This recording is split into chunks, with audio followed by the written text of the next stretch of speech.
എടോ എന്തെങ്കിലും ഒന്ന് ഓർഡർ ചെയ്യും. അയ്യോ വേണ്ട വേണ്ട, 2 ഐസ്ക്രീം ബട്ടർ സ്കോച്ച്. മാഡത്തിന്റെ ഫേവറേറ്റാ.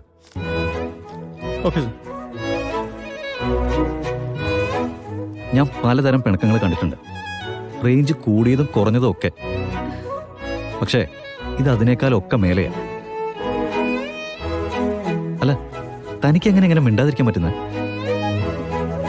നല്ല ചൂടല്ലേ, ഐസ്ക്രീം വരട്ടെ, അപ്പൊ ഒന്ന് തണുക്കും, എന്നിട്ട് മിണ്ടി തുടങ്ങാം.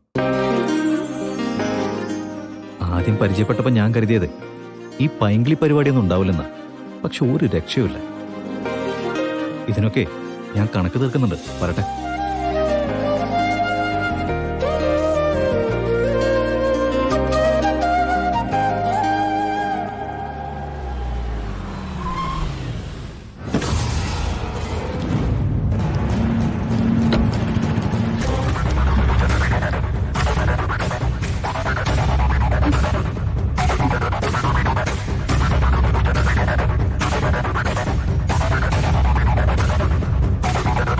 അങ്ങോട്ട് വിളിക്കണ്ട. പിന്നെ എന്നെയൊന്ന് തിരിച്ചു വിളിക്കാൻ തോന്നിയില്ലല്ലോ.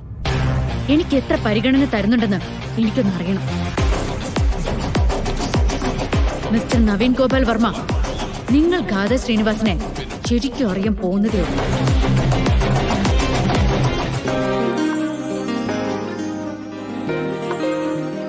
Thank you. Okay sir. കഴിക്കും. എനിക്ക് പോണം. എടോ, ഇത് എത്രാമത്തെ തവണ താനിങ്ങനെ പറഞ്ഞുകൊണ്ടിരിക്കുന്നത്? അത്രയും സമയം വേറെ എന്തെങ്കിലും പറയാൻ ഉപയോഗിച്ചൂടെ? താനത് കഴിക്കുന്നുണ്ടോ? ഈ ആണുങ്ങളുടെ ക്ഷമയ്ക്കൊരു പരിധിയൊക്കെ ഉണ്ട്. അത് കഴിഞ്ഞാൽ പിന്നെ അവരെ പിടിച്ചാൽ കിട്ടില്ല എന്ന് പറയും. എന്നെ കൊണ്ട് അങ്ങനെ ചെയ്യിക്കല്ലേ. എന്തായാലും ഇത് കഴിക്കാതെ ഇവിടെ നിന്ന് ഇറങ്ങി പോകാമെന്ന് വിചാരിക്കണ്ട. ബഹളം വയ്ക്കും, ആളെ കൂട്ടും എന്നൊക്കെയുള്ള പതിവ് ഭീഷണിയാണെങ്കിലേ എനിക്കതൊരു പ്രശ്നമേ അല്ല. നാണം കെടുകയാണെങ്കിലേ നമ്മൾ രണ്ടുപേരും നാണം കെടത്തെ. ഇനി ശരിയാവില്ല. ഒരു കാര്യം ചെയ്യും, ഞാൻ എടുത്തുതരാം.